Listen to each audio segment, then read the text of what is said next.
নমস্কাৰ দৰ্শকসকল, ১ নম্বৰটো খবৰ ১৩ ফেব্ৰুৱাৰী আজি বিশ্ব ৰেডিঅ' দিৱস। ২ নম্বৰটো খবৰ কংগ্ৰেছৰ গৌৰৱ গগৈয়ে মন্তব্য কৰিছে, মোৰ পত্নী যদি পাকিস্তানৰ এজেণ্ট আৰু মই ভাৰতৰ এজেণ্ট। গৌৰৱ গগৈয়ে কেনেকুৱা মন্তব্য দিছে বুজিছেনে অসমৰ ৰাইজ?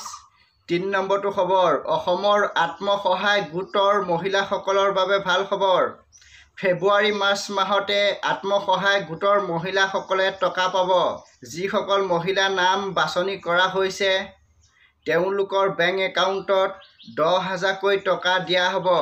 ৪ নম্বৰটো খবৰ জনতা ভৱনত সংবাদমেলত স্বাস্থ্য মন্ত্ৰী অশোক সিংখলে ঘোষণা কৰিছে, অতি সোনকালে অসমত ৪০০গৰাকী চৰকাৰী চিকিৎসকে নতুনকৈ নিযুক্তি পাব। ৫ নম্বৰটো খবৰ বিজেপি সাংসদ দিলীপ শইকীয়া মন্তব্য, কংগ্ৰেছৰ বহুত পৰিয়াল আৰু নেতা ভাৰত বিৰোধী, বাহিৰৰ কিছুমান সংগঠনৰ লগত সম্পৰ্ক আছে। আগতেও বিভিন্ন তথ্য প্ৰকাশ পাইছিল। ৬ নম্বৰটো খবৰ গুৱাহাটী বামুণী মৈদামত দেশ জোকাৰি যোৱা হত্যাকাণ্ড, একেটা পৰিয়ালৰ ৩জনক হত্যা। লোহিত ঠাকুৰীয়াই পত্নী আৰু ২ জীয়ৰীক হত্যা কৰি নিজেও মৃত্যু পথ বাছি ল'লে।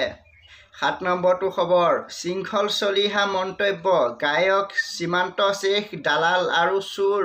৮ নম্বৰটো খবৰ বিশ্বৰ সকলোতকৈ ডাঙৰ পেঁপাটো দেখিছেনে? ডাঙৰ পেঁপাটো আছে ভাৰত দেশৰ অসম ৰাজ্যত, যোৰহাট জিলা তৰাজানত। ৯ নম্বৰটো খবৰ মায়াঙত শ শ লোকৰ প্ৰতিবাদ, মিয়া সম্প্ৰদায়ৰ লোকে হিন্দু পৰিয়ালক আক্ৰমণ কৰাৰ পাছতে পৰিয়ালটোক ন্যায় দিয়াৰ দাবীত প্ৰতিবাদ কৰিছে ৰাইজে। ১০ নম্বৰটো খবৰ ব্যৱসায়িক প্ৰতিষ্ঠান আৰু কোনোবা ব্যক্তিৰ পৰা চান্দা সংগ্ৰহ কৰিব নোৱাৰিব, জাননী জাৰি কৰিছে ভাৰতীয় ফৌজদাৰী কাৰ্যবিধি আইনৰ ১৬৩ নং BNS-ৰ অধীনত। ১১ নম্বৰটো খবৰ বিজেপি সাংসদ জিতু গোস্বামী মন্তব্য, কংগ্ৰেছে চোতালে চোতালে বা পাহাৰে পাহাৰে বা চাঙে চাঙে যাওক, কিন্তু ৰাইজে কংগ্ৰেছৰ কথা নুশুনে। ১২ নম্বৰটো খবৰ আজি মুছলমান ধৰ্মৰ পবিত্ৰ শবে বৰাত। ১৩ নম্বৰটো খবৰ গৌৰৱ গগৈৰ পত্নী এলিজাবেথ ভাৰতীয় বোৱাৰী হোৱা ১২ বছৰ হ'ল, কিন্তু এতিয়াও ভাৰতৰ নাগৰিক হোৱা নাই। ১৪ নম্বৰটো খবৰ এডভান্টেজ আছাম ২.০ ২৫ ফেব্ৰুৱাৰীত মুকলি কৰিব প্ৰধানমন্ত্ৰী ডাঙৰীয়াই আৰু ১২খন দেশৰ বিনিয়োগকাৰীয়ে অংশ ল'ব।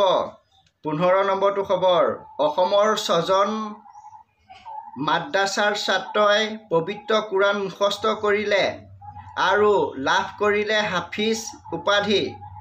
এই বাতৰি বৰপেটাৰ কলগাছিয়া। আজিলৈ বাতৰি ইমানেই আছিল, আৰু ভালকৈ বনাব চেষ্টা কৰিম। জয় আই অসম।